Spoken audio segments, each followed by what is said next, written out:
这个是正常的骄傲。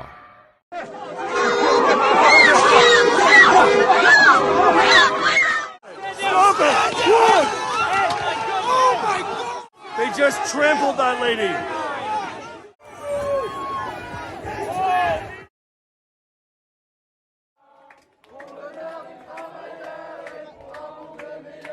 Hey everyone, this is the first part of my ongoing web series with the title Beyond Democracy, in which I look at issues with democracy in action in our current day society, how it conflicts with the right to personal liberty, and how we could improve our society by looking at alternative ways of governance. This first part of this series is about what's wrong with current day democracy.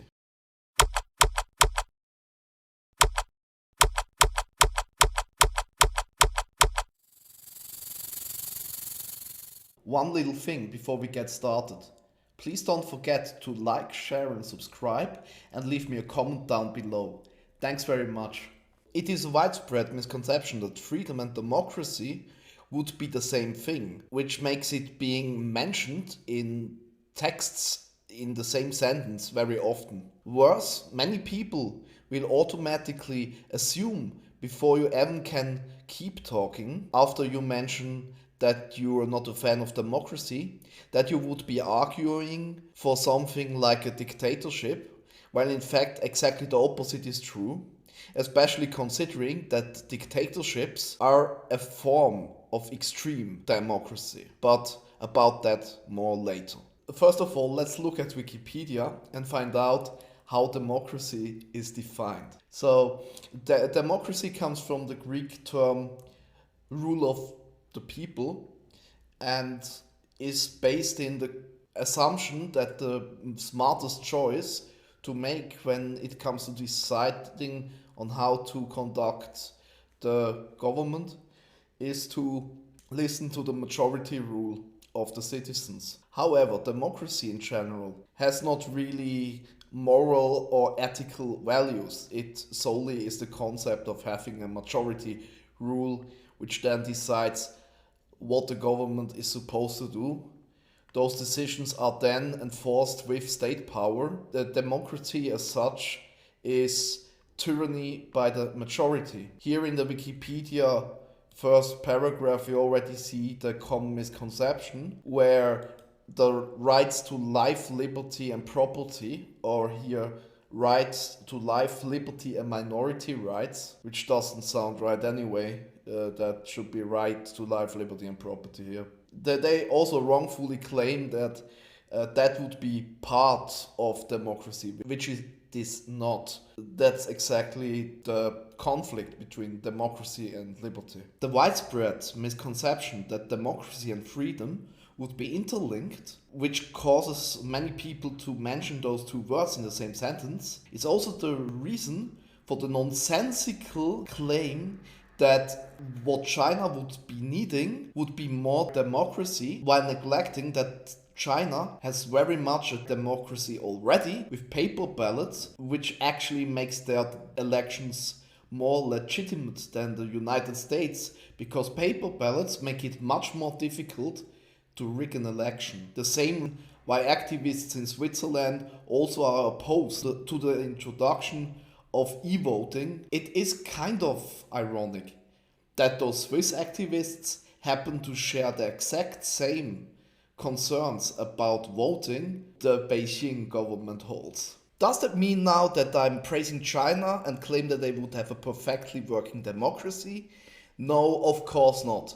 They have a shit ton of problems where they violate the rights of people to actually be represented in the democratic process by banning parties and candidates. There have been grassroots movements of libertarian parties in China which have been not only legally banned but are also sabotaged with bullying from other parties.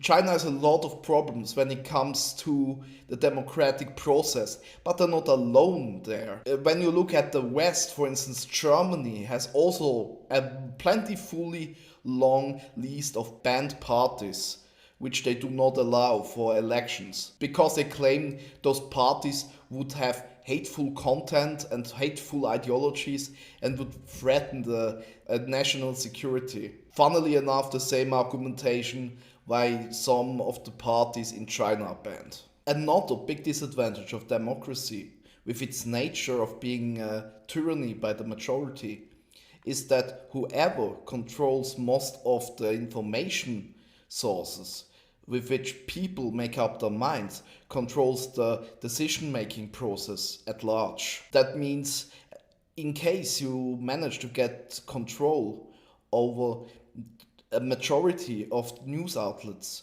you essentially become a dictator with a detour over votes. This, for instance, is a reason why the democratic process in China doesn't really work that well, considering that they have censorship through the Great Firewall and a dedicated propaganda department. Oh, we are so lucky that we're living in the West where we don't have that, right?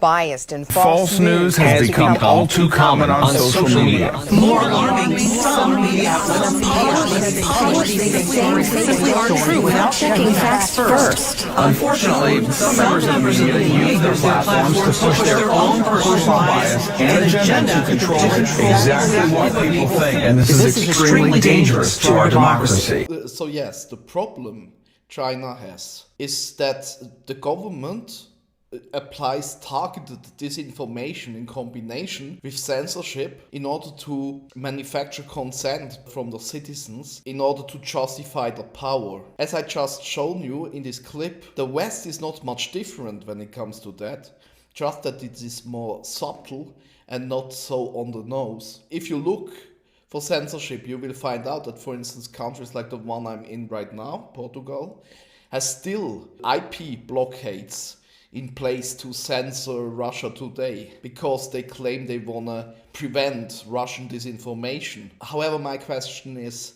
who decides what misinformation is? You have also the other side blocked here, and you have one-way biased media, which, like in China, manufactures the consent by the people.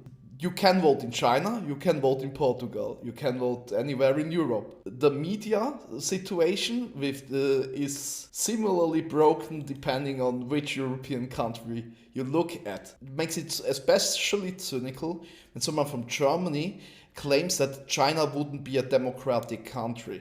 First of all, what you mean is a free country, because China is very much democratic, as I explained. When it comes to freedom, especially as a German, you're throwing with rocks while sitting in a glass house. The problem is not whether a country is democratic or not, because China and even North Korea hold elections and let the people vote. This is not the problem. The problem is what is the level of freedoms guaranteed and really enforced by the government in the respective country. If your freedom of the press has been slaughtered and your news outlets have been gutted and have been turned into propaganda outlets for the people in power, then it is pointless whether you give the people the right to vote or not, because they will vote based on the information they are provided with.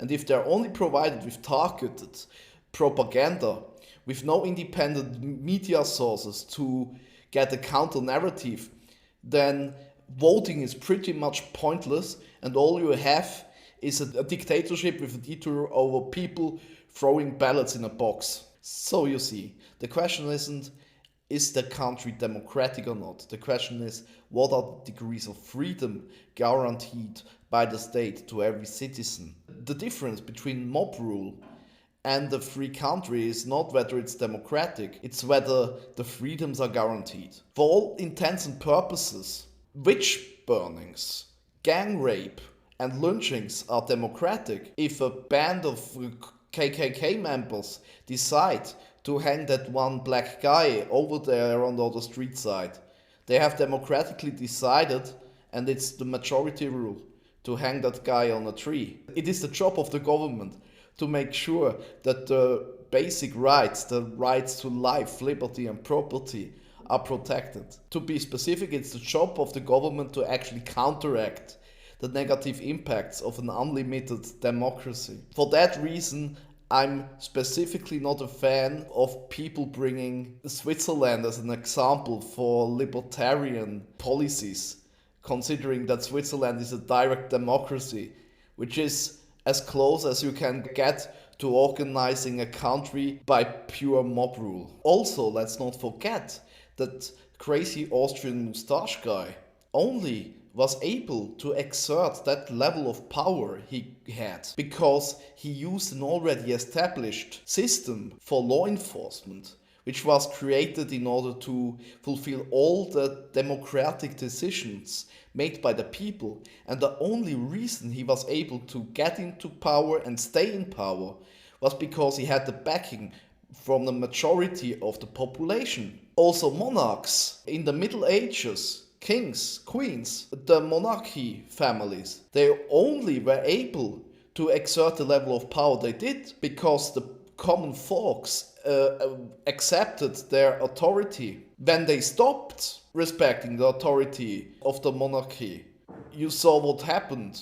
Just remember, let them eat cake. The French Revolution, where they democratically elected to make Marie Antoinette one head shorter. So a dictator is only able to stay in power because a majority of the population backs that dictator and stands behind him. So in that sense, a dictatorship is by its nature the most extreme case of an actual democracy. So that's it about what I think is all wrong about democracy at the moment. Next video will be a collection of ideas on how to fix what's broken right now. If you like this video, please don't forget to like, share and subscribe. If you didn't like it, thanks for watching so far through. Please give me at least a thumbs down. Thanks for watching, see you all next time. Bye.